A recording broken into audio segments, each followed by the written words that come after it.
வணக்கம். என் பேர் டாக்டர் தீபா. இங்க திருநெல்வேலியில கன்சல்டன்ட் நியூட்ரிஷனிஸ்ட்டா இருக்கேன். அதாவது இன்னைக்குள்ள பட்ஜெட் வந்து மிகவும் வரவேற்கத்தக்க ஒன்று.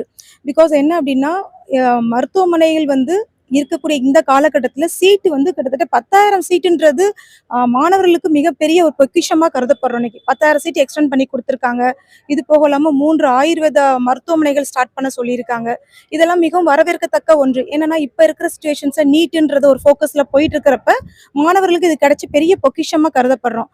இது இது ஒரு செக்டார்ஸ் இருக்கும்போது, எம்எஸ்எம்இ அப்படின்ற ஸ்கீம் மூலமா கிட்டத்தட்ட 10,000 கோடி வந்து ஃபண்ட் வந்து அலாட் பண்ணியிருக்காங்க.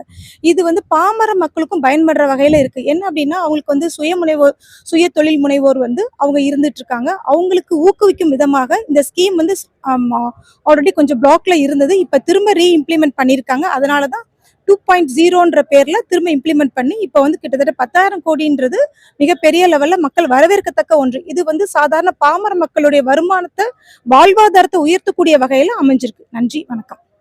செமி கண்டக்டர் துறைக்காக ஒதுக்கப்பட்டிருக்கு. திருநெல்வேலி மாவட்டத்துல கடந்த 25 வருஷமா நாங்குநேரி சிறப்பு பொருளாதார மண்டலம் செயல்பாட்டுக்கு வராத நிலைமையிலேயே இருக்கு.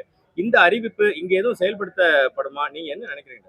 கட்டாயம். என்னன்னா, இப்ப இருக்கிற சிச்சுவேஷன்ஸ்ல செமி கண்டக்டர்ன்றது மிகவும் எதிர்பார்க்கக்கூடிய ஒண்ணு. இன்னைக்கு பட்ஜெட் வந்து எல்லாருடைய வகையிலும் எதிர்பார்த்துக்கிட்டு இருக்கப்ப, செமி கண்டக்டர் மூலமா 40,000 கோடின்றது மிகவும் எதிர்பார்த்த ஒன்றுதான். அது வரவேற்கத்தக்க ஒன்று. இது திருநெல்வேலியில இம்ப்ளிமெண்ட் ஆகும். நாங்களும் எதிர்பார்க்கிறோம். உங்கள நாங்களும் ஒருத்தரா இருந்து எதிர்பார்த்துக்கிட்டு இருக்கோம். நன்றி.